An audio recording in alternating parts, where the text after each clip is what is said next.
What is up, ladies and gentlemen? This is Anthony with the VR 365 live program. Yes, we are live. It is 11:30. It is Tuesday, November 27th. And yeah, we are a half an hour behind schedule. What is the deal with that? Well, it is something I like to call traffic. I had to run a couple of quick errands this morning. Well, I thought they were going to be quick. Hopped on the freeway. It was just a couple exits away that I had to get to. And it was just gridlock, straight up stuck on the freeway. Caused me some tremendous problems. So I could not start this episode on time at 11 a.m. My apologies for that. And then I could have started at about 11:10 a.m., but when you set up an event in YouTube, it's done in half-hour increments. And I just wanted to keep going with the event style because it kind of works well to do it as an event and just have it set up like that. So set it for 11:30. So apologies, of course, in regards to all of that. Now, what do we have going on today?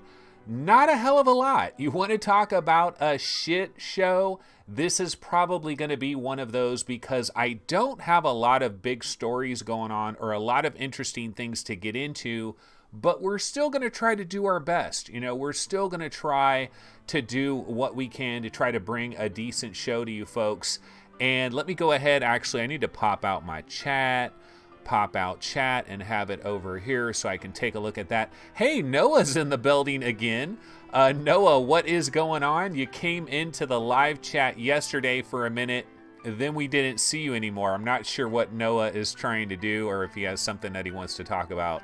What is going on there? But looking over here at chat, we've got T-Dub, Scion VR, Greg's VR, Mark Bond, Christian Jensen, Kevgret, Phil Yarn, Jason Walker. So we got a lot of people showing up in chat. That's good. Again, apologies for wasting anybody's time right around 11 a.m. and not starting right away. That kind of sucks. My apologies there. But every once in a while, this type of stuff is going to happen. Alrighty. So let's see. What is the number one story of the day? So let's go ahead and switch over to our web browser window, and this is probably the number one story of the day. There is going to be a special PlayStation VR Borderlands 2 / Beat Saber bundle, which is going to launch on December 14th.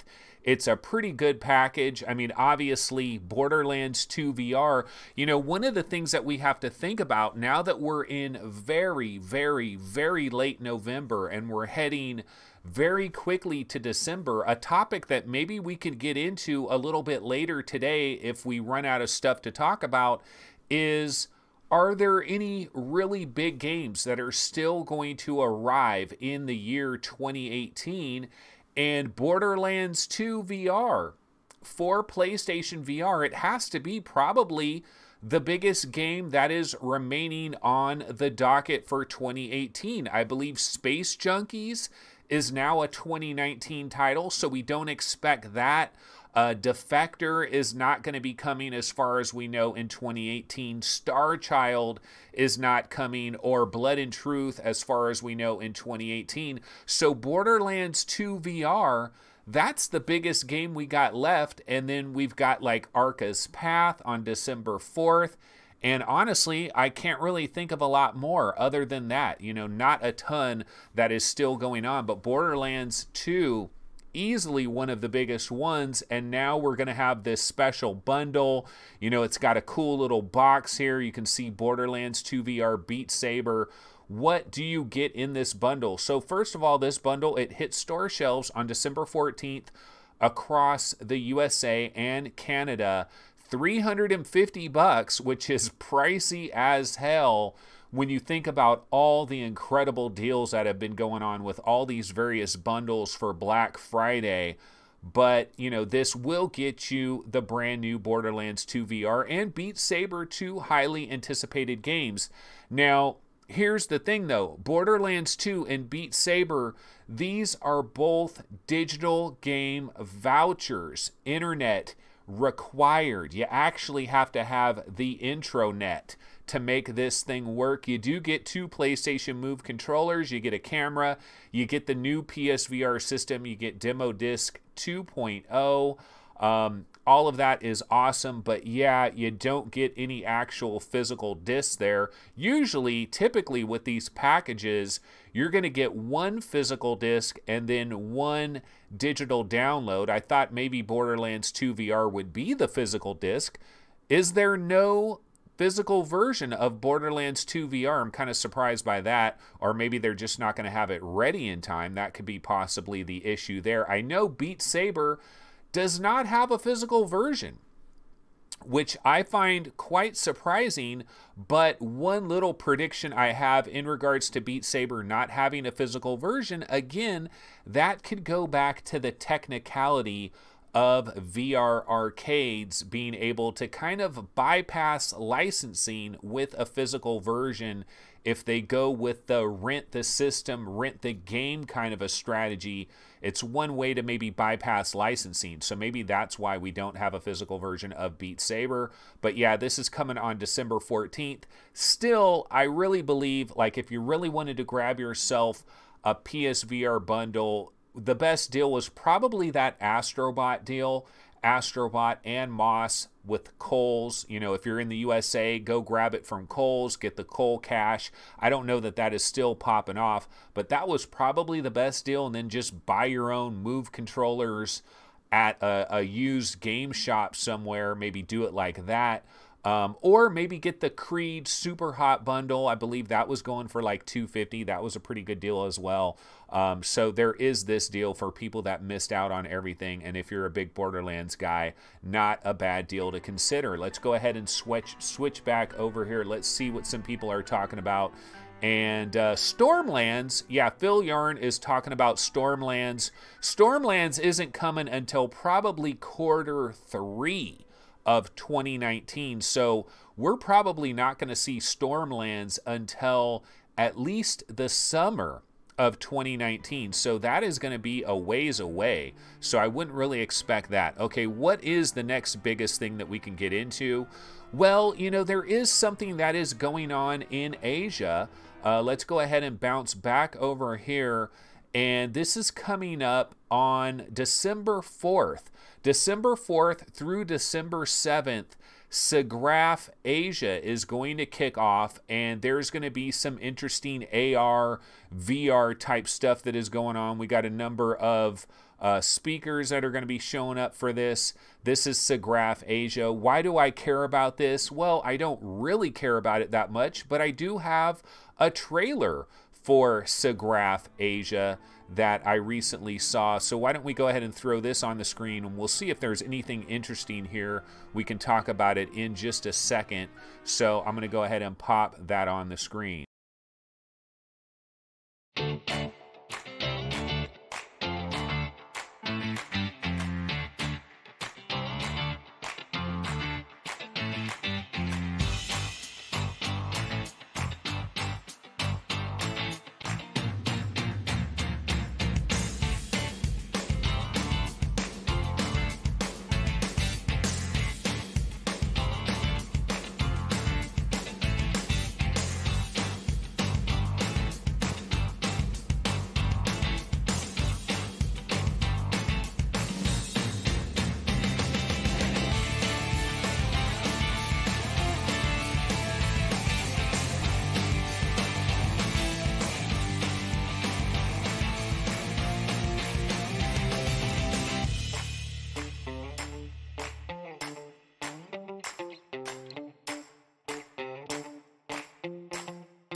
All right, that is SIGGRAPH 2018. It is coming to Asia, Tokyo, Japan, starting on December 4th. Virtual and augmented reality galore, and a lot of interesting things. You know, watching this trailer right here, Some interesting concepts that they're using here for AR and VR, and then also a lot of interesting extra immersion stuff. See this thing right here? Vibrations at the toes. A motor is used to swing the arm. You got airflow. You got smelling, olfactory senses, mist coming down. So they're really getting into that 4D kind of a thing, which we do need to kind of expand that and push a little bit further. And then look at this, 360 streaming video. So, you know, maybe this is the future of VR Roundtable. All four of us sitting around and having raindrops fall on us in 360 degrees. How about that steering wheel? Look at this crazy contraption this guy has. This reminds me of, like, not Legos, but what was kind of like the off-brand of Legos? Human-sized Pac-Man. That actually does look super dope. And this is part of the reason why I think long-term, you know, that little Pac-Man clip, one of my predictions, like 20, 25, 30 years from now, I believe obesity rates are gonna drop. They're gonna plummet worldwide. And I think the reason the obesity rates are gonna drop so significantly is because AR is gonna be such a big part of our daily lives, VR and AR, and so many immersive, creative things where you're going to be standing up and you're just going to be doing things. You're going to be moving your arms around. You're going to be moving your legs around. You're going to be walking around. You're going to be doing things, and you're not even going to realize that you're moving around so much, that you're burning a few calories here and there. We have such a sedentary kind of a lifestyle, especially here in the US of A. We love our turkey and gravy and mashed potatoes, and we love kicking back on the sofa and just watching a whole bunch of Netflix. But you know what? It's going to change. We're going to get up off of that sofa. We're going to start moving around. And I really believe that obesity rates, and like this Pac-Man, this human-sized Pac-Man, that's going to be an example. People are just going to, you're just going to be compelled to do these things, and you're not even going to realize you're exercising. And everybody's going to start getting a lot smaller and a lot slimmer. It's going to be a great thing. So I really believe that that is, but I'm talking long term. I'm talking like 20 years from now. So like, don't get it twisted. Everybody isn't going to get skinny in another 10 years. It's going to take about 25 years, but we're going to be walking all over the place. I mean, you're going to be walking to the park, interacting with zombies as you walk to the park. It's going to be just bonkers. I can't even imagine what kind of lifestyles we're going to lead in about 25 years with all of the AR. And Tezram says, I predict the waifu future. And yeah, now that is coming very, very soon. Absolutely.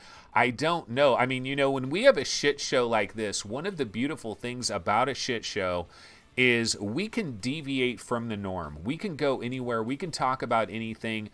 And one of the interesting topics, like what Tezram is talking about, the waifu future, basically one of the issues that we're going to have here is interpersonal relationships. Like, what is that going to look like in 25 to 30 years as VR and AR get so much better? And I was talking to my wife, like, this is my real long-term, like 100 years in the future. Somehow, if I could enter a time machine right now and be zapped 100 years into the future, one of the things that I see for the future of society is what I would call basically like the reskinning of reality. Actually reskinning our entire reality with whatever skin you want to put on it. And everybody that you see, every car that you see, every building that you see, kind of this future that I imagine is we're going to have glasses or contact lenses, or maybe it'll just be implanted right into our cervical cortex. I'm not sure how they're going to do this, but basically what we're going to do is when we go outside, when we open our door and we walk outside, it's not going to be the normal world that we normally see. It's going to be whatever freaking magical world you want it to be. Now, if there's a tree over there, that tree is going to be rendered in this fake reality that you're living in, but it could be anything you want it to be. Buildings are going to be there, cars are going to be there, but they're going to be rendered to whatever you want them to look like. So if you're a hardcore Star Wars nut, everything is going to be skinned with Star Wars. If you're hardcore into like you know, Disney or whatever, everything is going to be skinned with Disney. And then from an interpersonal relationship kind of standpoint, like your boyfriend, your girlfriends or whatever, they're going to look any way you want them to look. And you're basically going to see what other people want you to see. And when you get in your crappy ass Pinto, it's going to look like a brand spanking new Lamborghini. So we're going to have skinning of reality. Everybody's going to live kind of in these fake, false worlds, but everybody's going to be happy with it. It's going to be so bizarre. Like, somebody needs to make a movie about this. I truly believe it's like 100 years into the future, and like interpersonal relationships, I don't know what's going to happen from that standpoint. We've already got a major problem in Japan, actually, where a lot of the younger people in Japan, the younger generation, they're not really getting into relationships with each other and having babies and procreating like you normally would expect everything to happen. And people are kind of turning into like these asexual people that aren't really, it's bizarro world. And how is AR and VR going to screw with all of that? It's really going to be beyond crazy. So that is SIGGRAPH 2018. It is coming to Tokyo on December 4th. So there is that. Okay, what else is going on in the news? And one of the other things that we have going on in the news, there is an announcement today, Skyworld. I talk about Brass Tactics a lot, and Brass Tactics, easily one of the best VR real-time strategy games that we have right now. And it did come out in the year 2018, but there is a 2017 release called Skyworld, which hit Oculus Rift and I believe later came to the HTC Vive. I think it hit Oculus Rift first and then hit the Vive later. But Skyworld is heading to PlayStation VR, and we have an announcement trailer. So why don't we go ahead and pop that on the screen?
So that is Skyworld, which, yes, that is being it's being published by Vertigo Games, but Wolf Dog is the actual developer there. And I gotta say, this trailer looks damn good. I mean, this looks really good. This is a PlayStation VR trailer, right? So this has to be actual footage. Well, I mean, I don't see any kind of little subtitle that says this is not like real gameplay footage or whatever. So this has to be like actual PS4, PSVR. Like, that looks too damn good to me, doesn't it? Doesn't that look like ridiculously good to you? I'm guessing it's PlayStation 4 Pro, but that looks absolutely fabulous. Now, I've never actually played Skyworld. I think there was a free weekend at one point for Skyworld, or maybe there was a demo or something. I can't remember what it was, but I know I was on a VR Roundtable episode, and Steve and Gary, I believe both of them played the demo or the free weekend or whatever it happened to be, and they really liked Skyworld. Like, they really thought it was quite underrated.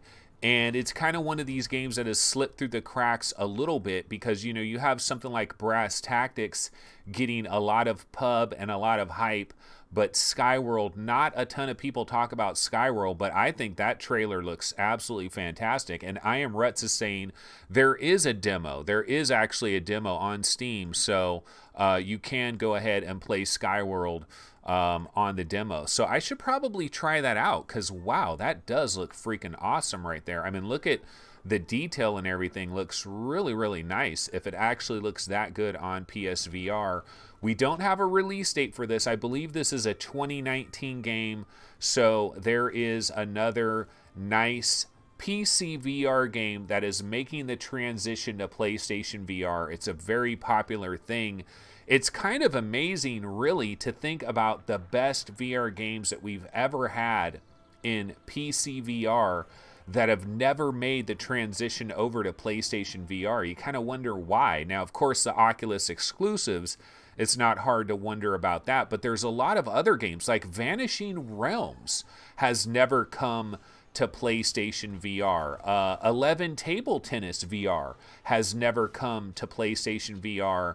And these are independent third-party developers. I kind of wonder, you know, have they experimented with it? Have they tried it? Of course, other developers out there might think, well, you know, if you've already been available on PC VR, you're kind of considered old hat, and maybe people aren't that interested in it. So I don't know. There's a number of possibilities as far as that goes. Okay, so as our shit show continues, what else is there to get into? Like I'm saying, it's a relatively light news day, guys. There's not a hell of a lot going on. Now, one of the things I did find on the Vive subreddit that I thought was kind of mildly interesting was there is this thing on Steam about how you can experience being colorblind. How interesting is that? I think that's kind of interesting. So I'm going to switch back over here to my web browser here, and I'm going to bounce over to here. So here it is. This is on Steam right now. Experience colorblindedness.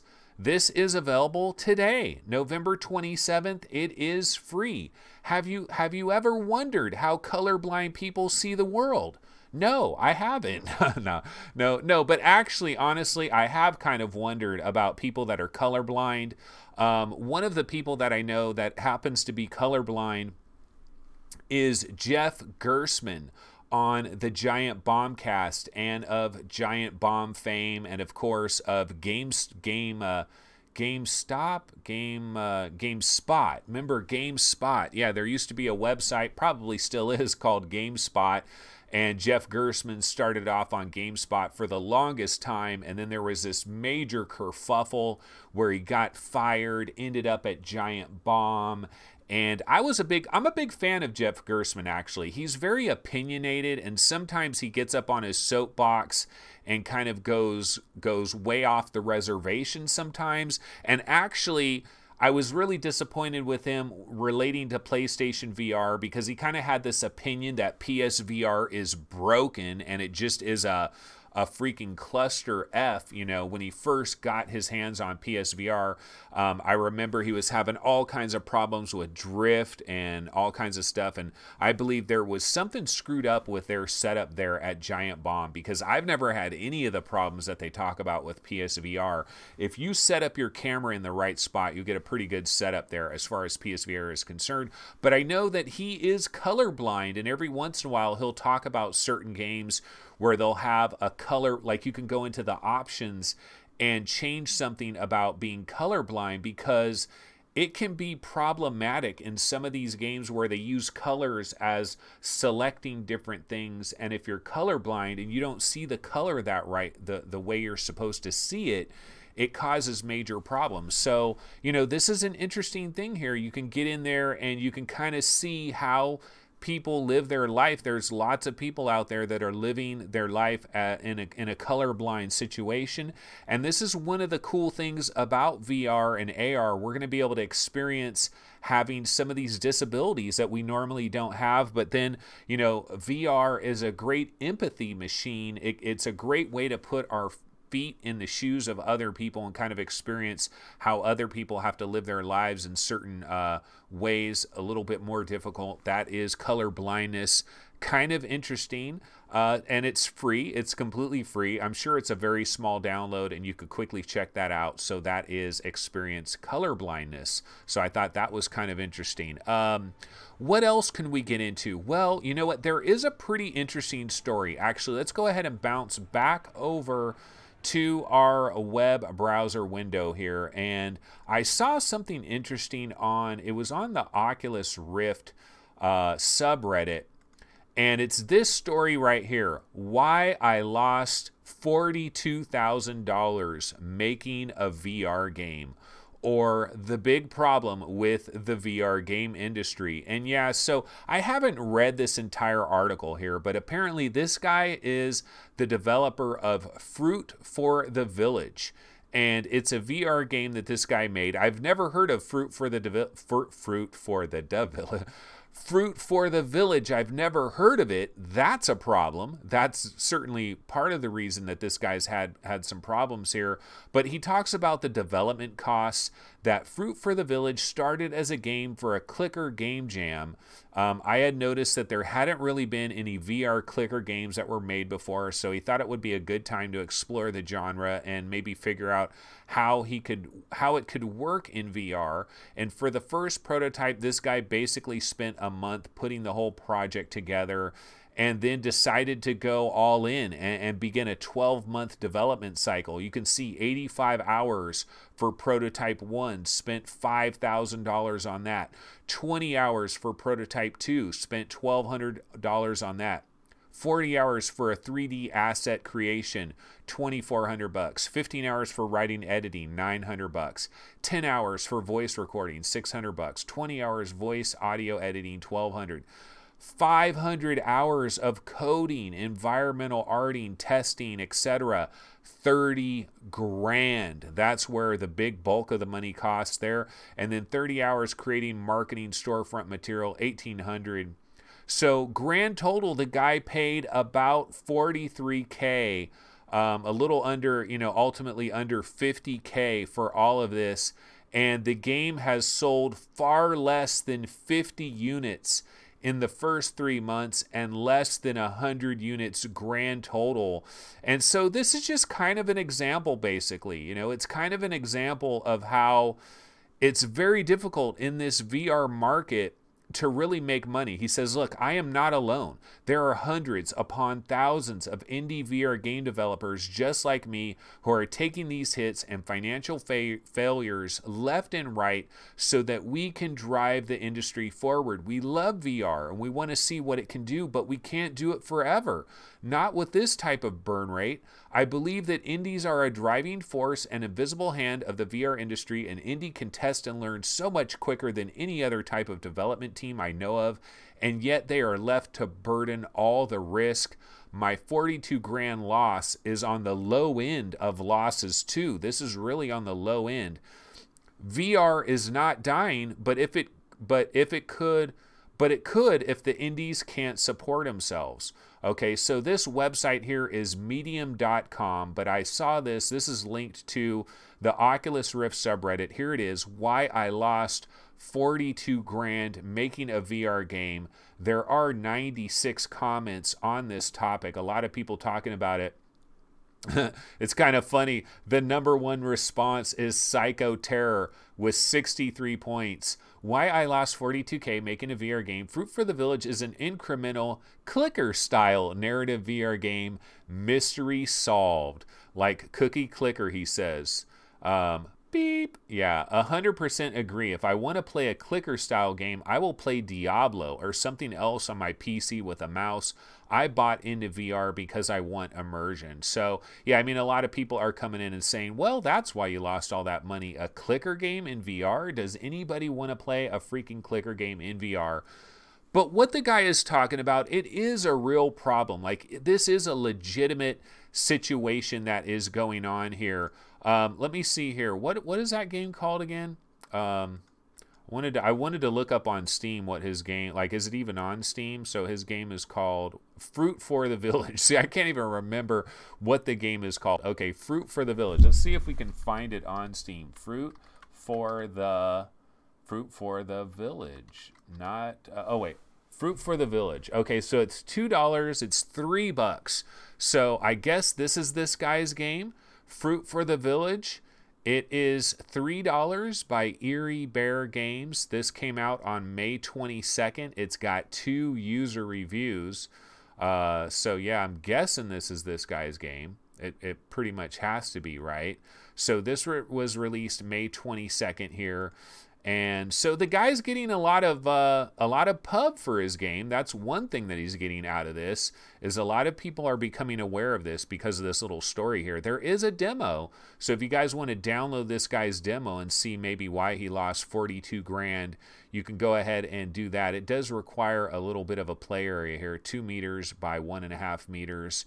That is Fruit for the Village, and that guy lost 42 gur, as Jim Rome would like to call it. Jim Rome always uses gur instead of like saying grands or whatever. Okay, so let me bounce back over here to chat and see what some people were looking at over here. Main Fan says he didn't pay. He's calling his time $60 an hour. And I Am Rhett says, it's all about marketing and hype. You better make sure your game is on target and you actually give people keys. V Empire says, yep, what Main Fan said. V Empire, that is a new name in chat. Glad to see you. J Pace, remember, thumbs up on this video, guys. Yeah, go ahead. Even though this is a shit show, definitely a shit show to be sure, but thumbs up, likes, subscribes, we definitely need it. Bullet Ape says, rule number 1, make a game that people actually want. And Chris Cox says, what's the game? Pull it up on Steam. It's Fruit for the Village. And we did pull this up on Steam. There it is. And only 2 user reviews right now. Main Fan says he didn't actually lose 42K. Tezram said he should have made a better game, not a damn clicker. And I Am Rhett says, yeah, you know, there is a free demo. He lost time, not money. Would he use that time to make $60 an hour? Who knows? Well, I'm sure he paid a lot of other people. Like, I don't think he actually did everything. I don't think he did everything himself. So I believe he did pay other people. Like, I'm sure he kind of like outsourced some people there as far as that goes. So kind of just an example, but VR, this industry that we are in, it is a struggle. It is absolutely a struggle. And I know there are a lot of companies that are losing their ass on this. And we're in a niche of a niche, whatever you want to pronounce it. We are in a niche. We're in a very small, confined market here, and there's going to be a lot of major flameouts. There's going to be a lot of disasters, and it's really unfortunate. I just hope, like, see, the thing that I'm concerned about, I'm not so much like shedding tears over this guy losing 42K on a clicker style game that I have absolutely zero interest in, and a lot of other people probably have zero interest in. What I'm worried about, though, is a game like Zing, The Land Beyond. I'm worried about developers like White Lotus Interactive. I'm worried about developers that really bust their ass and make a bomb-ass VR game but still have nothing to show for it. That's what I'm worried about. Oregon Quarter, like Outer Brain Studios, you know, smaller developers. Some of these developers have made some incredibly awesome games, and I kind of wonder about some of these guys. Did they get enough sales? For example, Transference. Let's take a game like Transference that was developed by Spectravision in collaboration with Ubisoft. I don't know that Transference, like, let's look at the Steam page here. I don't know that Transference made their money back. You know, have they made their money back? Transference, you can get this right now. Let's see, it's on sale for $18.74. It's 25% off. Look at this, man. This is depressing to me. Recent reviews, very positive, 17. All reviews, mostly positive, 75. Transference came out back on September 18th. This should have like 200 reviews. This is scary to me. Did they make enough money? SpectreVision, I really hope they did. And then like Zing the Land Beyond, like I'm not so much worried about some of these super tiny indies that are struggling. That's going to happen. That's the reality. Nobody put a gun to your head and force you to spend a year making a VR clicker game. Like, who's that guy? That's my number one question. Who's that guy? And then he's going to say, what guy? The guy that put a gun to your head and forced you to do it. Because nobody's forcing you to do this. But if SpectreVision and if White Lotus Interactive and if all these other like very talented Outer Brain studios, you know, these talented developers, why don't I look up Oregon Quarter? How many total reviews does Oregon Quarter have? Because Oregon Quarter, I think, is absolutely fantastic. Outer Brain Studios, very positive, 113, you know, and this was, I believe, was it like a Kickstarter or something? But I'm hoping, like, see, if companies like this, if Outer Brain Studios lost money on this, if they ultimately lose money and they walk away and they can't make another game, that's where the tragedy is. Not this guy that made a clicker for a year. That's my opinion, you know, so that's my opinion. I'm going to go ahead and switch back to our standard scene over here, and let's take a look at some people in chat, what some people are saying about this. Okay, I Am Rut says, he's an example of people starting a game in 2016, and by the time they finished it, their game just didn't look as good as it did when it started. Yeah, that's another thing that I've brought up a number of times here is like, if you were in the VR gaming world early, like April 2016, May 2016, June 2016, and you looked at some of the crappy games that were out there, you might have thought to yourself, I can do this, and then you may have spent 4 or 5 months figuring out how to do something basic in Unity, and then now we're practically in the year 2017 by this time, and then you spend like over a year making a game, and now you're in March of 2018, and you bring your game out, and it falls flat because you were late to the party. Very late to the party. Bullet Ape says, damn, VR 365 has cost me over $12,000 watching an hour at a time. Yeah, if you're going to charge $60 an hour and you're getting absolute zero entertainment, and hey, where's my money? Where's my $12,000 for making this shit? You know, I'm not making $60 an hour. I'm not even making 60 cents an hour doing this stuff. Scion VR says, maybe less people will crap on Oculus for funding exclusives now. Doubts it. Yeah, where was that guy? I mean, the thing is, like, this guy has all of his complaints, but there are these different programs out there. Oculus has various programs. Magic Leap has a program right now where they're giving away $500,000 for different AR experiences that you could possibly make. There are people out there that are giving away money for you to try a, you know, make a new game engine, try a new thing out. There's money that's being given away. You got to figure out where this money is. You got to find it. You got to try to figure this out. Chris Cox says, it's a struggle to make money in flat game land as well. Making money in game development is hard, full stop. And I love that expression, full stop. That is an English expression that I've heard a number of times. That is pretty good. And I Am Rhett says, yeah, Anthony, you owe me tons of money. Oh, I know. I owe all of you guys just crazy money. Main Fan says, let's say a guy invests 42 GER of his money into a game and loses it. How do we differentiate that from a guy who didn't spend that but used 42K of his time at $60 an hour? Yeah, it's questionable. Dicky Boy 23 says, I liked Transference. Completed it on PSVR. T-Dub says, maybe only a small percentage of buyers leave reviews. Yeah, absolutely. But still, based on the number of reviews, you know that you can extrapolate that out and kind of figure out what a company possibly made. And Main Fan says, I told my girlfriend about Transference, and she said it sounds scary because of the name. Transference, right? Then I realized Anthony and I have been saying it wrong. Yeah, I say all kinds of stuff wrong.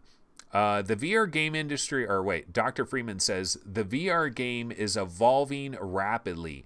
It's a volatile time, but these devs need to understand they might not be gaining much money, but they are gaining skills. Skills don't pay the bills, though, but I guess if you develop a game in your spare time or work part-time, it's not easy to drop the day job and gamble like this. That is Jace. Yeah, well, remember, guys, we saw a trailer for a game called The Rig that I think looks really freaking cool, and it's 4 guys. I believe the developer is it Sunset something, but they're based in San Francisco. Sunset District, I think it is, or something like that. They're based in San Francisco. It's 4 guys. They're banging away on a VR game, but they're doing it in their off hours. Like, they have regular day jobs, and then they're banging away in their off hours, and that's probably a better way to do it. And Iron Rut says, welcome to 2018, the year of entitlement. It sure is. But you know what? There's also a handful of individual developers that have reaped incredible bounties in the VR world. For example, Audio Shield, Dylan Fitterer, I believe, is a developer of Audio Shield. Oh, I need to get off of this freaking trailer, right? This Skyworld trailer, kind of been running this for a freaking minute. So let's go ahead and grab a different trailer. Let me throw something else on here. But Dylan Fitterer, the guy that made Audio Shield, that guy might be a freaking millionaire. That guy might be a millionaire at this point in time, because he was a single individual guy. The guy that made Climby, Brian Lindenhoff, that guy sold a hell of a lot of copies of Climby. Then you got Bevan McKechnie for Compound. What other games? There's games out there. The guy that made Primordian, Stonepunk Studios. I mean, I know he's got other people probably, but you know, he's probably doing relatively decent. Maybe we'll find out later on our Discord server how Stonepunk Studios is doing. Is Primordian a net positive for them, or is it a net negative? Are they still struggling? So, you know, every once in a while we do have some indie developers where it's a one-man team and they freaking make a ton of money. Look at the Beat Saber guys. Look at Beat Games. It's only a couple of guys that are in Beat Games. It's like a handful of dudes, and they are freaking millionaires. I mean, I talked about it a long time ago when I was covering Beat Saber way back in the days. I was saying these guys, I forget if they're in the Czech Republic or where they're at, but I said they're going to be rolling around in Ferraris in the Czech Republic. They're going to be driving their Ferrari 458 Spiders all around the Czech Republic. I'm jealous as hell. I love the Ferrari 458 Spider. And so every once in a while, somebody is going to make some crazy money. Yeah, Jet Island did good for Master Indie by the number of reviews. I don't know how many people are in Master Indie. Sometimes we say it's made by one guy, but really sometimes there's like 3 or 4 other guys that contributed. Somebody did the sound, somebody did the marketing or whatever. So it could be a lot of different things right there. But yeah, so that's one of the topics that we had that we could get into. Okay, so one of the things that we could do now is we can go ahead and check out and see what are the news stories today, if there are any really. I mean, I know there are some news stories, so let's go ahead and switch back over here, and I'm going to bounce over to Upload VR. Let me go ahead and refresh this one time real quick, just make sure we got refreshed. Okay, HTC Vive gets ASW-like motion smoothing for low specification PCs. Well, we've known about this already, and ASW is like asynchronous space warp. And I know that like HTC Vive players were waiting for forever and a day to finally get something like this, and they got what's called motion smoothing. And have you noticed that all of this stuff happens when I finally upgrade my PC and I'm finally like stepping up to the plate, getting a better GPU, CPU, and all of that? That's when all of this stuff is going to happen, of course. Let me go ahead and click on this. This is by our favorite guy, David Haney 555 he's actually reporting on a Vive related thing. Oh my God, shockers of shockers. I wonder if we can read through this entire story and maybe we'll find some snide remarks in it, or maybe we won't, because maybe he's going out of his way to try to be as fair and balanced as possible, just like Fox News, fair and balanced. Okay, update November 27th. Motion smoothing has now graduated from beta to stable. Oh, okay. So it's now available for all HTC Vive users. So this is now in the regular version, I guess, of Steam VR. Motion smoothing works very much like asynchronous space warp. When you're not meeting 90 frames in VR, or you're not near 90 frames in VR, motion smoothing will kick in automatically, and it will improve your experience. Very similar to asynchronous space warp. And when Oculus introduced asynchronous space warp, they added a new minimum specification, dropping it down to the GTX 960 and the 1050 Ti, and it's not known whether HTC or Valve will make any kind of similar move in terms of like the bare minimums there. So that is motion smoothing. That is in the news. Wardust, they're having a massive 64-player Battlefield-like live stream. You know, Wardust was popular for a minute there, but I wonder, are people still playing Wardust? Don't know. Beat Saber. Beat Saber is actually in the news in a major way. There's a lot of little Beat Saber stories that are going on. Let me go ahead and click on this. I honestly haven't checked a lot of the Beat Saber stuff here. I'm late to the party with this. But PC VR headset owners have a few new reasons to pick up the rhythm slashing game Beat Saber with a new update that has come out today. So this is today. The highly anticipated update is likely to break the custom song thing, so that's going to screw up all the custom songs. But this update adds an Expert Plus difficulty, which is what we needed. This is exactly what we needed. No, I'm not very good in the Expert Plus mode at all. But there's new modifiers to spice up the gameplay and to add multipliers to your final score. The new update also adds a practice mode that lets you start at any time of the song and also set its speed. There's new in-game UI for song progress, relative score, immediate rank, full combo indicator. So there's just a lot of updates that are going on in Beat Saber. So maybe it is a good time to jump back in there. I actually did jump back into Beat Saber recently, and it's as fun as it always has been. I honestly, like, there's enough songs for me already. I know a lot of people want more and more songs, like, give us more songs. We want this song, we want that song. I'm having a good enough time just trying to master the songs that are already in there. So I'm having a good time with Beat Saber as it is. And of course, now it's also in that PlayStation VR bundle with Borderlands 2 on December 14th. The PSVR version is not going to have custom songs, although it will have regular new content packs that are going to be promised as well. And of course, these stories that I'm reading from, this is Upload VR. So be sure to go ahead and bounce over to Upload VR yourselves and check out some of these stories that are popping up on Upload VR all the time. This is another story that's going on over there. Blizzard is apparently making a Warcraft AR-inspired game, AR game that was inspired by Pokemon Go. So now we're going to see people walking all around our parks and pathways looking for Warcraft-related stuff. We already heard, of course, Vertigo Games, Skyworld, and Vertigo is the publisher, so understand that. Vertigo is the publisher. Skyworld is headed to PSVR next year. So yeah, those are some of the news stories that are going on over there. Let's see, what else can we... I Am Rut says he tried the Disappearing Arrows one this morning. Conrad Lawrence says, I was trying Expert Plus earlier. Yeah, I've tried Expert Plus. Oh, Stone Punk Studios in the building. Stone Punk Studios is in chat. Okay, hey, I definitely want to check this out. Hey, Anthony, here, listening intently. No, is not a net positive, unfortunately. Not even close. That sucks.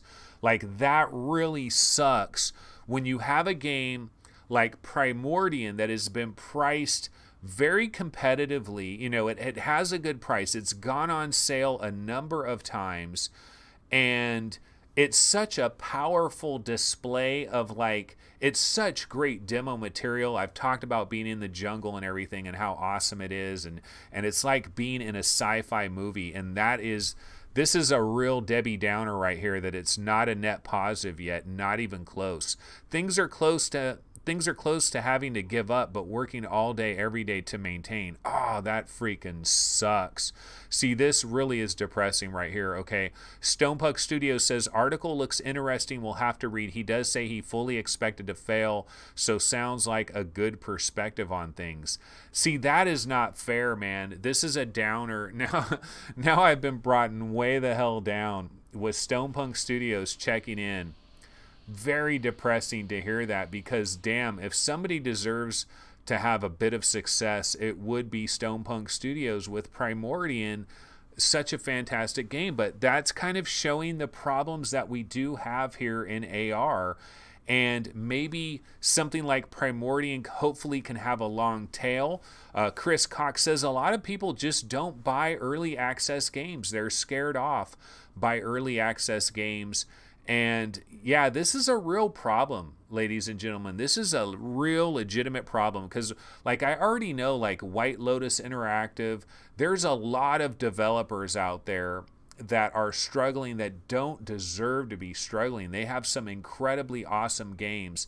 And I guess it looks like the Dylan Fitterers and Lindenhoffs and the Beat Games, like the successful small indie developers that have made a name for themselves in VR and have made it work for themselves, they are in the extreme minority. Like, they are the rare exceptions. If Stonepuck Studios is having some problems, you know that there are a lot of VR developers that are having major problems. And then there's also some major, almost AAA-like companies like Spectravision, like, for example, Skydance Interactive with Archangel. I bet you Skydance Interactive, they probably spent millions of dollars making Archangel. I'm a huge fan of Archangel, but I don't think they've made their money back either. So we really do have some legitimate economical things that are going on in this VR market. And I don't know, like, I don't know what the answer is here. Like, why is one person, like, why is one person like truly blessed, like a Dylan Fitterer that made Audio Shield? Is it just being in the right place at the right time?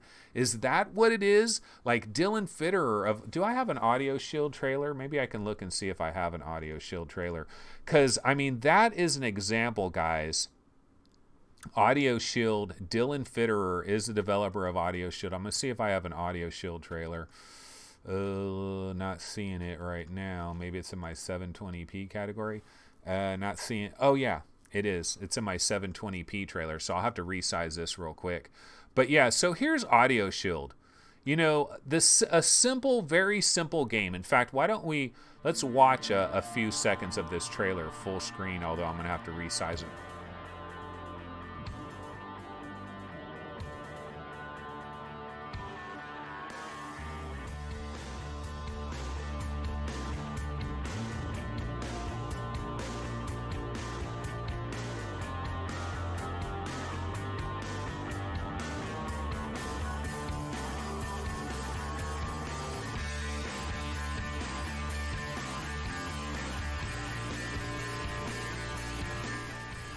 Yeah, that's Audio Shield right there. And I don't know, is it just timing? Was it just timing? Like, why is this guy a self-made millionaire, possibly? I mean, I don't know. Like, I'm kind of talking out of my you-know-what, calling this guy a self-made millionaire. But maybe it was just timing, you know, right place at the right time. He was there, I believe, at the launch of the HTC Vive. Like, what is the secret here? I don't understand it. Let's go over here and go to the web browser over here, and let's check out Audio Shield real quick, because I think this guy has kind of cleaned up, you know, because it's one dude and it's been available forever. See, Audio Shield, look at April 5th. Look at the reviews. Oh my God. 2,000 reviews. Recent reviews, very positive, 23. all reviews, 2,366 reviews. This is Dylan Fitterer.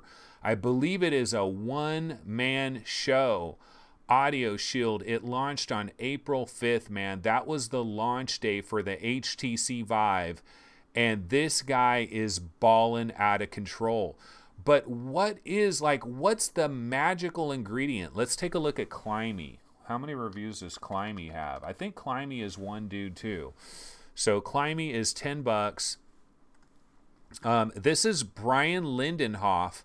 Although it is Shadowbrain Games, well, that's the publisher, so I don't know if there was other multiple people that got involved in this, but this released way back on October 25th. He's got 588 reviews, very positive, and these are two games, Climby and Audio Shield. These are two games that it coalesced with the community, like the Reddit community and the early VR community. Like whenever people would ask, what are the best games in VR?